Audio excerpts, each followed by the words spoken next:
Good morning. Good morning. Aha. Aha. Hello. Hello. हाँ जी. Oh.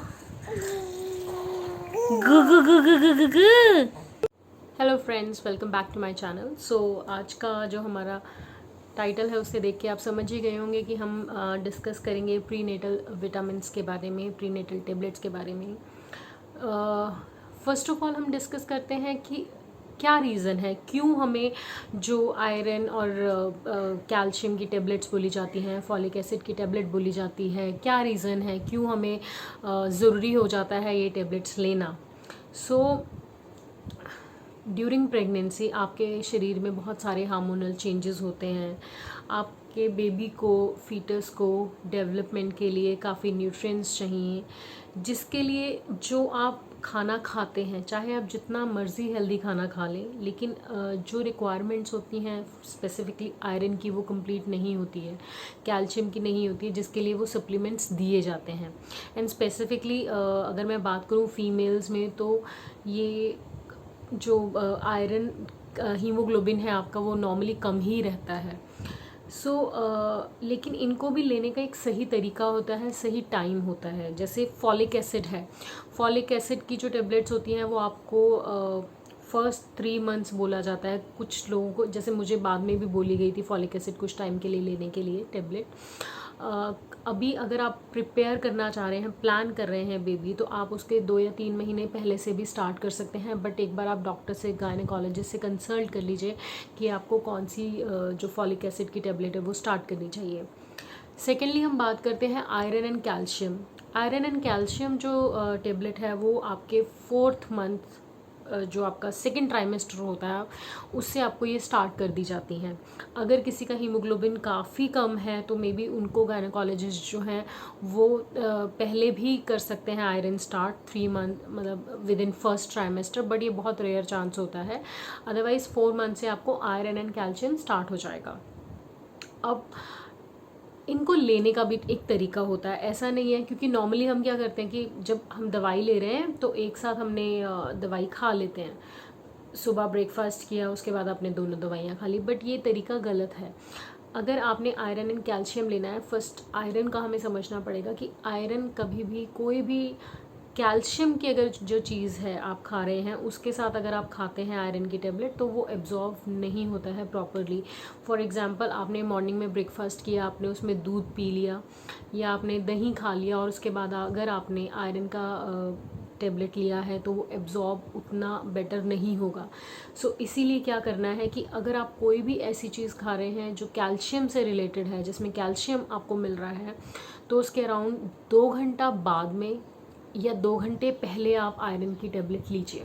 इस तरीके से आपको खाना है। एंड सेम गोज़ कि अगर आप कैल्शियम की टेबलेट खा रहे हैं तो दोनों आयरन और कैल्शियम में कम से कम 4 to 6 आवर्स का डिफरेंस होना चाहिए। सो आप इसके लिए क्या कर सकते हैं कि जैसे आपने आयरन की जो टेबलेट है वो मॉर्निंग में ब्रेकफास्ट के बाद ले ली, और जो आपकी कैल्शियम है वो या आप तो आप लंच में ले सकते हैं या आप डिनर में ले सकते हैं, बट उसमें गैप होना चाहिए सो दैट वो एब्जॉर्ब हो सके आयरन। एंड आयरन बहुत ज़रूरी होता है आपकी बॉडी के लिए।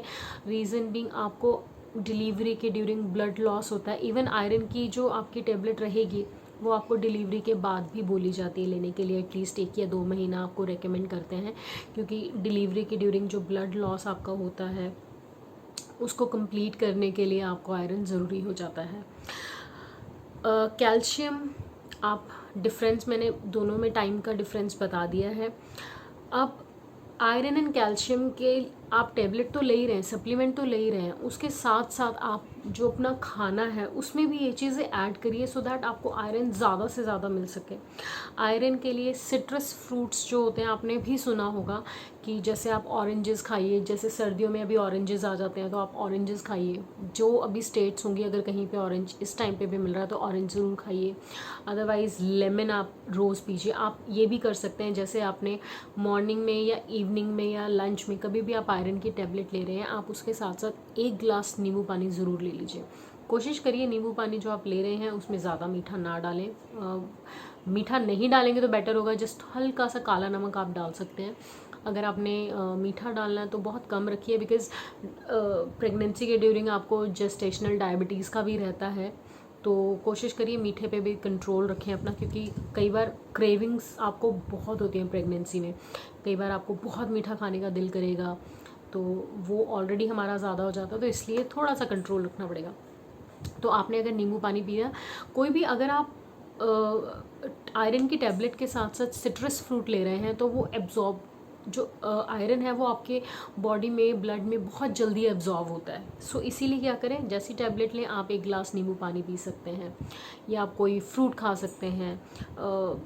बीट रूट हो गया, अगर आप बीट रूट खाते हैं, अनार हो गया, टमाटर हो गया, ये सब चीज़ें अपने डाइट में आप इंक्लूड करिए, जिससे कि आपका आयरन नॉर्मली जो आपका डाइट है उससे भी बढ़ता रहे। ब्लैक चना आप खा सकते हैं, वो भी आपके लिए बहुत अच्छा रहेगा। जितनी भी हमारी ग्रीन लीफी वेजिटेबल्स होती हैं आप उनको खा सकती हैं, ये सब आपको आयरन में हेल्पफुल रहेगा। कैल्शियम के लिए जो भी हमारी डाइट्री होती हैं, जब पनीर हो गया, आप दूध तो आपको पीना ज़रूरी है। दूध आप कोशिश ये करिए कि डे 1 से पीछे, मैंने 6th और 7th मंथ में स्टार्ट किया था मिल्क, वैसे क्योंकि मुझे बहुत ज़्यादा पसंद नहीं है दूध पीना। 6-7 मंथ में भी मैंने बहुत 1 गिलास ही स्टार्ट किया था। लास्ट में मैंने आई थिंक लास्ट मंथ में थोड़ा सा ज़्यादा कर दिया था पीने के लिए। सो अगर आप दवाइयाँ इस तरीके से लेंगे तो ही आपके लिए बेनिफिशियल रहेंगी। और अगर आपको लगता है कि कोई आयरन टैबलेट आपको सूट नहीं कर रही है तो आप अपने गायनेकोलॉजिस्ट से कंसल्ट कर सकते हैं, वो उनका ब्रांड चेंज करके आपको दे देंगे। और अगर आपको लग रहा है, जैसे आप चेकअप करा रहे हैं अपना हीमोग्लोबिन, अगर आपका हीमोग्लोबिन नहीं इंक्रीज़ हो रहा है तो आप अपने गायनेकोलॉजिस्ट से बात करिए, क्योंकि कुछ ऐसे केसेस होते हैं जिसमें अगर जैसे आपकी डिलीवरी नज़दीक है और आपका आयरन हीमोग्लोबिन आपका बहुत कम है अभी भी, तो उस केसेस में वो इंजेक्ट भी करते हैं। सो वो आपको आपके गायनेकोलॉजिस्ट से ही डिस्कस करना पड़ेगा। सिर्फ मेरा मेन यही रीज़न था आपको बताने का कि इन दोनों मेडिसिन्स को लेते हुए गैप ज़रूर होना चाहिए। टू बी वेरी ऑनेस्ट, मेरे गायनेकोलॉजिस्ट ने मुझे ये चीज़ नहीं बताई थी इनिशियली। जब मेरी ये स्टार्ट हुई, वाइटामिन्स मैंने लेना स्टार्ट किया, तो 1 महीने तक मैं आयरन और कैल्शियम दोनों एक साथ लेती रही, मुझे नहीं पता था। देन मेरे एक फ्रेंड थे घर में, जब वो सामने बैठे हुए थे तो मैं मेडिसिन ले रही थी। देन उन्होंने मुझे बताया, क्योंकि ऑलरेडी उनका बेबी था, ये चीज़ मुझे उन्होंने तब बताई कि ये ऐसे ऐसे होता है। देन मैंने थोड़ा रिसर्च किया इसके ऊपर, फिर मुझे समझ आई यस कि हाँ ये पॉइंट्स होते हैं। सो इसीलिए मैं आप लोगों से शेयर करना चाहती हूँ ये चीज़, कि अगर किसी को डॉक्टर ने ये बात नहीं बताई है तो मैं आपको ये बताना चाहती हूँ स्पेसिफिकली। चलिए आपने मेडिसिन तो अलग रख ली है, बट हम लोग मोस्टली क्या करते हैं, मॉर्निंग में हम दूध ज़रूर पीते हैं। अगर आपने दूध पिया तो उसके बाद आयरन ना लें, आप एटलीस्ट 2 घंटे तक आयरन की टेबलेट ना लीजिए। अगर आप इस तरीके से दवाई ले रहे हैं अपनी, तो ये आपको हेल्पफुल रहेगा, जो इसका इफ़ेक्ट है वो अच्छा आएगा। बट हाँ, अगर आप गलत तरीके से लेंगे तो फिर आप, मतलब हम ये सोचते रह जाएंगे कि हम आयरन की मेडिसिन ले भी रहे हैं बट स्टिल हमारा हीमोग्लोबिन नहीं बढ़ रहा है, नहीं इंक्रीज़ हो रहा है। सो इन छोटी छोटी चीज़ों का हमें ध्यान रखना पड़ेगा।